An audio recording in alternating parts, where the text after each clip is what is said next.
Biden to discuss migration with Mexico's president during Friday meeting. San Francisco. President Joe Biden will meet with Mexican President Andrés Manuel López Obrador on Friday, kicking off his last day in San Francisco for the Asia-Pacific Economic Cooperation meetings. Time equals 400 ms. Greater than the leaders will discuss how we can continue to work together as partners to manage migration at our shared border and mobilize a hemispheric-wide response to this challenge, according to a statement from White House Press Secretary Karine Jean-Pierre announcing the meeting.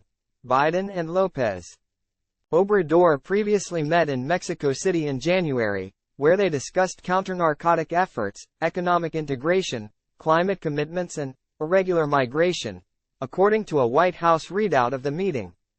Their meeting builds upon 200 years of bilateral relations between the United States and Mexico, an enduring partnership that reflects our shared values and the cultural and familial bonds between our two countries, the readout said. The meeting between Biden and López Obrador is obviously going to be dominated by the one issue that has dominated U.S. diplomatic bandwidth with Mexico during the Biden administration, which is how to contain migration flows to the U.S. Mexico border, said Arturo Saracón, a former Mexican ambassador to the U.S. Republicans have long criticized Biden's and Democrats' stances on the U.S.-Mexico border. But Friday's meeting comes as Biden has also faced criticism from Democratic leaders, who say they need more help from the federal government on handling an influx of migrants to their states or cities. As just one state in our union, we cannot lead coordination efforts at the border, said Illinois Governor J.B. Pritzker in an October letter to Biden. It is time for the federal government to take a much more active role in managing the transport and destination of the transport of asylum seekers. Time equals 400 ms. Greater than the reason the border issue looms so large, Saracón said, is because all roads to the Republican presidential nomination lead through the U.S.-Mexico border.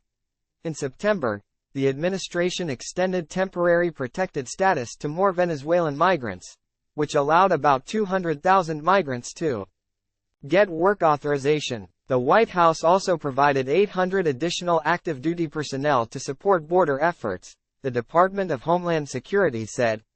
The White House has repeatedly called on Congress to enact immigration reform.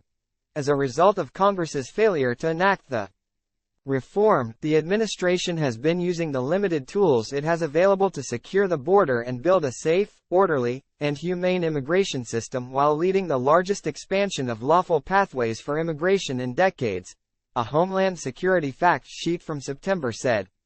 If Biden can point to a relatively stable dynamic on the U.S.-Mexico border, particularly in the home stretch in the late spring and summer of next year, that will be a boon to President Biden's electoral narrative going into November, Saracón said.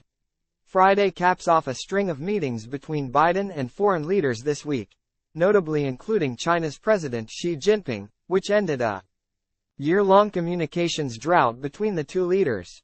Later on Friday, following the president's meeting with López Obrador, Biden will host an APEC leaders retreat and transfer the chair position to Peru's President Dina Boluarte, according to the White House schedule. Biden will then travel to Wilmington, Delaware, where he will spend the weekend.